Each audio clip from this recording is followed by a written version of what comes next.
All right, folks, you didn't think it was coming. You kind of hoped it wouldn't, but here it is. We're in the final. We're here we are with the final two bouts in the March Mayhem board game showdown throwdown bracket, brought to you by your good friends at Rattlebox Games. Rattlebox Games. I'm Rob, and I'm here with Brendan. And we're here with the edges of our seats because, let me tell you, the excitement has not waned as the number of bouts ahead of us have. We're going to be coming up against, oh my gosh, look at this. I can't stop. I'm just going to go right in. We're talking about Through the Ages by Vlaada Chvátil. Rob, Through the Ages, wow, I've said it before throughout the bracket. There are a number of masterpieces here. This is not a word I throw around lightly, but we brought a lot of heavy hitters to these 32 game slots. But Through the Ages is such a masterwork of design. It's so original. You have this river of cards coming out. You pick them to create your civilization. You have to decide how much military do you have? How much science do you have? Who's going to be your leader? Are you going to get points from making theaters? Are you going to get points from building the freedom of the press? Are you going to be a democracy? Are you going to be communists? The choices are endless. The game is endless. It's a masterpiece. Are you saying that Vlaada Chvátil has, with this game, checked your boxes? He did indeed. It was the check my box edition of his game. This is not the first time we've seen Vlaada here in the bracket, of course. The designer of Codenames and Galaxy Trucker was also here on the bracket with Mage Knight, another heavy hitter, another long game that is well beloved. Through the Ages, of course. Right now, we're referring to Through the Ages, a new story of civilization. There is an earlier version, Through the Ages first edition, just like Mansions of Madness and the Arkham Horror card game. As we're seeing evolutions of game design emerging in our bracket, it's the height of these titans that are coming into play. And I think Through the Ages is a new story of civilization it's a serious contender. I hope all of the publishers are paying attention to the respect that's been given to the publishers who are taking their gems and polishing them further. That's right. Refinement is A-OK. Don't rest on those laurels if you want to find your games here in the March Mayhem Showdown Throwdown. Through the Ages up against a game who is 10 years its elder, but Uwe Rosenberg comes back swinging into the bracket against Through the Ages with his, if I dare say, seminal masterpiece. I think you should. His seminal masterpiece, Agricola. Oh, Agricola. The purest game in the worker placement genre, I will say. It is the epitome of a game where you have to plan out your moves precisely. You make one mistake. For example, I played a game the other day.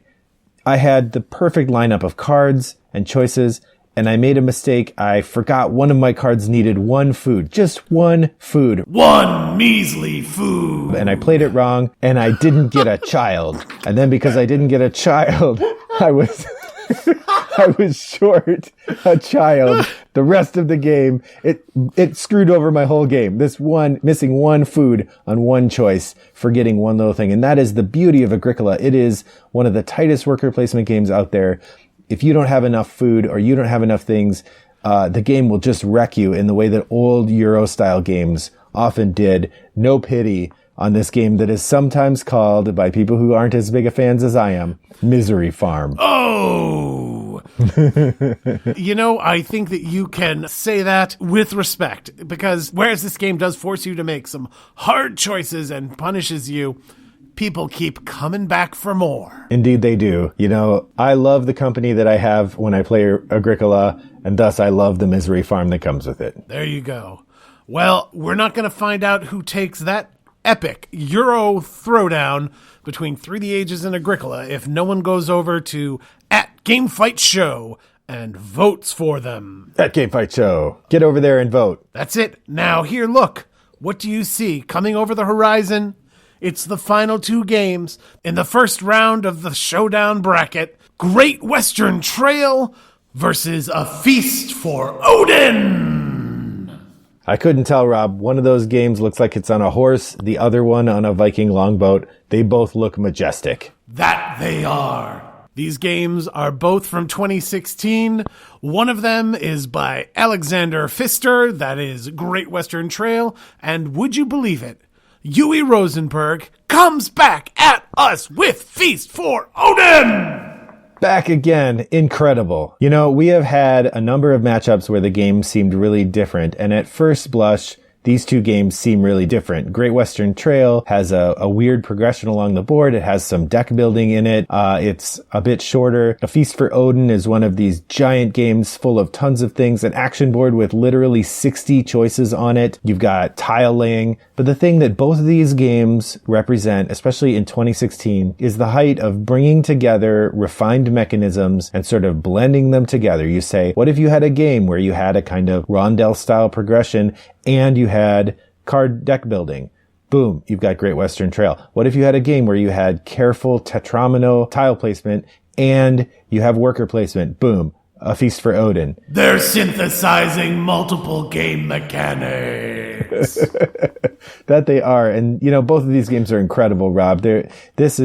This might be the hardest matchup for our voters to choose from, which isn't surprising, as the games are very tightly seated together on our initial 32 game list. No question. Are there people who this matchup could come down to, I just prefer a Western theme versus a Viking theme, or vice versa? Yes. Whew. It's a tough one. It is a tough one. It really is. Do you prefer riding your horse across the dusty plains of the American Midwest, or you want to go hunting on your longboat for sustenance from the sea? All of these are options in these games. I'll tell you, with how long they take to play, you probably can't do both in one night.